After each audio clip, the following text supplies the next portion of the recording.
Welcome back to another Warzone video on the channel. In today's video, we're going over a full guide for the best settings you guys can be using on console. Right now, you guys can see I'm on PS4, and I'm showing you guys everything that I use in Season 5. We're gonna go over audio settings, the best graphic settings for color, as well as controller settings, and other small things you guys can do to get a better experience. So with that being said, if you guys do enjoy today's video and learn something new, make sure you guys drop a like and subscribe to the channel. And if you guys have any questions for anything I cover in today's video, make sure you guys drop them down in the comment section below. With that being said, let's go straight into my settings for Season 5. Now, I did already make a controller settings video yesterday, so I'm going to go ahead and skip controllers for now. We'll come back to this in the end of the video. We're going to go straight down to graphic settings. I have my on-demand texture streaming set to off, guys. I highly recommend you guys turn this off. It's not very good. So first, we have on-demand texture streaming. I recommend you guys leave this off. This is not a very good feature, and it makes the game look like Roblox. The textures don't load in very well, especially if you don't have a good internet connection.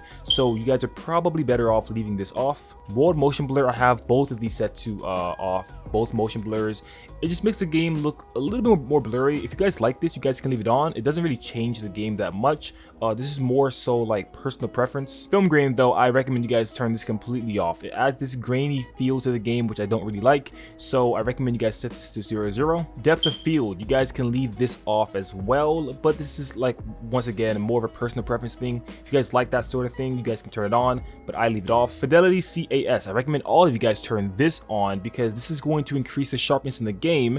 And if you guys do want a more sharper and clearer game to be able to see more, I recommend you guys turn this on and turn your strength up to 50. This is going to give you a nice bit of sharpness without making the game look too sharp and grainy to where it's hard to see things. Next up, we have field of view, which I have mine set to 120 for this season. The game doesn't really have that many frame drops right now, so 120 feels fine. And I'm on PS4 for you guys that are wondering. So yeah, 120 works fine. There is, however, packet loss. So if you guys are having a bit more packet loss, this isn't really going to change anything when it comes to packet loss, but I just want to throw it out there for those of you that are wondering what's going on with the game right now. But as for lag and frames, it feels pretty stable right now. We have our third-person field of view set to 80. I don't really play third-person games, so I just leave that at normal. Now, our camera movement, I don't know why I have this set to 100, but I actually want you guys to set this to 50%. This is going to help you guys out whenever there's anything intense like a precision strike or a mortar strike. If you guys are trying to aim and hit your shots, then it's going to make the screen bounce less, which makes it easier for you to actually, hit shots and whatnot. So make sure you guys set that to 50%. Default spectator camera, all this stuff is more so just personal preference, so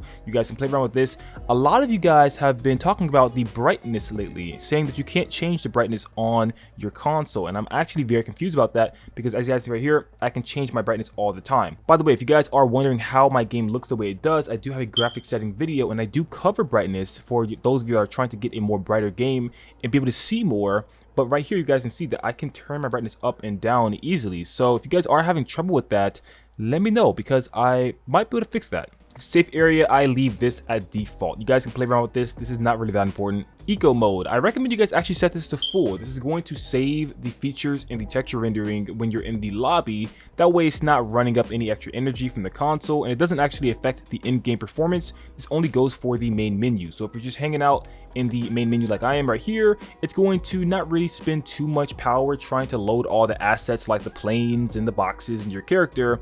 That way you can kind of like focus more in on the game and loading textures, which I did actually test this. This does load textures faster. So make sure you guys have eco mode on. I really recommend it. And that's basically everything for the graphics area. Moving on down to the audio settings, I have my audio mix set to headphone bass boost. Now I did have it set to home theater before the Season 5 update, but I realized that it was very hard to hear footsteps after the update, so I switched it to bass boost and I feel like it's much better. I own a pair of Astro A40s, so I feel like those are really good for this. But if you guys have any other headphones, you guys can try both of these two out. I recommend them. And then master volume, obviously I have that set to 100.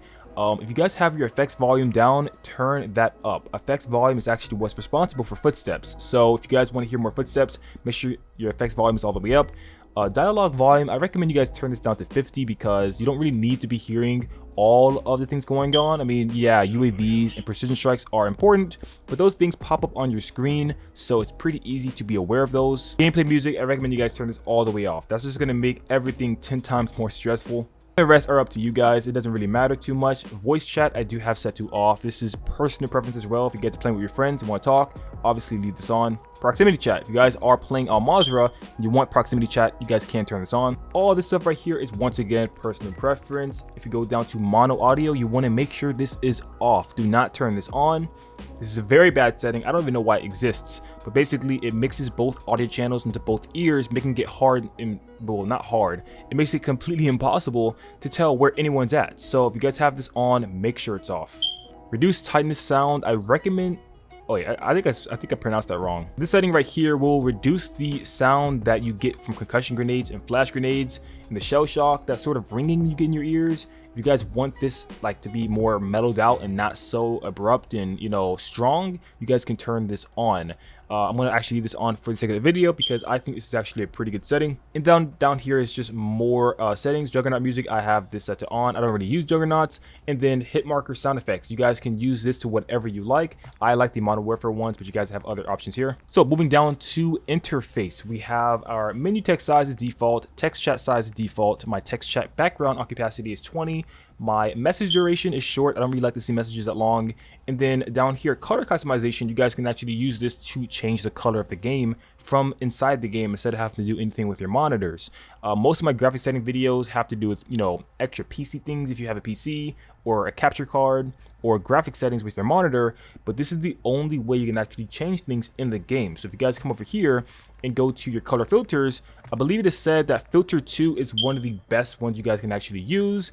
And if you switch this to filter 2 and change your world intensity color, you can actually increase the amount of color that it's affecting it. So this is actually a newer setting. This wasn't like this before. We had the intensity sliders, so this is actually a new way you guys can change color. And I will actually make a video on this in the future because I actually never covered the new color settings.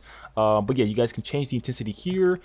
So personally, like I said before, I have a graphic settings video that doesn't require any of this, so I run none. But if you guys don't have any sort of monitor settings you guys can apply to your game, you guys can try out filter 2, play around with some of these settings, find something you guys like, and make sure you guys set it on both world, or not both world, just both. Both is going to basically affect the game as well as the interface. If you guys don't want the interface to be affected and you guys are not colorblind, you guys can just set it to world, and now everything stays the same for the interface, but when you guys are in the game, it's going to change the colors. And then once again, if you guys change the world color intensity, it's going to make it very vibrant. It's going to bring out more color and make it much more enjoyable to play. And you guys can also change the color palette here, but this is all for just interface, so you don't really need this. But one cool tip for you guys, if you guys do have the enemy marked as red, you guys can go for a much more darker and deeper red like this one. It's going to help you see enemies much easier, at least their names, when you're playing multiplayer. And also it's going to ping red pings on the map if you guys are playing Warzone or Resurgence. So it's overall a pretty good tip. And you even have a squad members colors option, so you can also choose the colors for all of your squad members. Alright guys, so that's basically all I have for those parts. Last thing is the controller settings, which I've already covered in the last video, but these are my controller settings. I have my button layout set to default flipped, and I have the flip obviously on. I do play claw for those that are wondering, so I don't actually need to play on bumper jumper. If you guys don't play claw, then I recommend bumper jumper flipped or bumper jumper tactical. Bumper ping I have set to off. My stick layout preset is default. Controller vibration off usually. I don't know why it's on right now, but I don't really use this that much. I don't even have the controller vibrations in my controller anymore. I kind of ripped them out. I have my sensitivity set to 1717 at the moment. It was 2020 before. I was playing around with it. My ADS sensitivity multiplier is 1. I have my all my multipliers are just set to 1. They're all defaults. Aim down step behavior is hold. Change zoom shared input is sprint / tactical sprint / focus. Automatic attack sprint is on. Automatic attack sprint is very useful if you guys are trying to have better movement. I have my equipment behavior hold. Weapon mount activation ADS plus melee. Armor plate behavior is apply all, and my interact / reload behavior is prioritize interact. Make sure you guys have those on if you're trying to be able to open chests much faster, and if you're trying to put on plates, like all of your plates without having to hold triangle the entire time. It's very useful. And then over at the advanced area, we have target aim assist on. Obviously, we have our aim assist type set to Black Ops. Response curve type is dynamic, and the rest of this isn't really that important except dead zone, which I have my left stick at 0.03 and my right stick at 0.08. Real quick guys, do not copy my dead zone settings. A lot of people ask for my dead zone and I don't know why. This is something that's very personal. If you don't have a good controller and it has a lot of stick drift, you guys want to turn this up. If you have less stick drift, you want to turn this down. I don't know why people want to copy this It's not going to work for you guys because everyone's controller is different. But yeah, don't just copy mine. I'm just showing you guys mine just for you guys to know how much stick drift my controller has. All the Euro aiming stuff I don't actually have right now because I'm not using my PS5 controller at the moment. I'm using a PS4 controller, so I don't really have this on right now, but I will make a video on this very, very soon. And then movement behaviors, I have my auto move forward set to off. Tactical sprint behavior is double tap, which is pretty irrelevant because we already have auto attack sprint, so this doesn't really need to be a thing. Grounded mantle I have on, but you guys can turn this off. They both kind of work good. You know, having the grounded mantle on makes it to where you mantle over objects without you wanting to. So if you're in the middle of a fight and you mantle over something, you're going to probably lose because it's going to lock your screen and you're going to be stuck in an animation for like 4 seconds. So this is sort of, you know, personal preference if you guys are trying to get a better edge on ground warfare. Automatic airborne mantle, I have this on partial. My automatic grand mantle is off.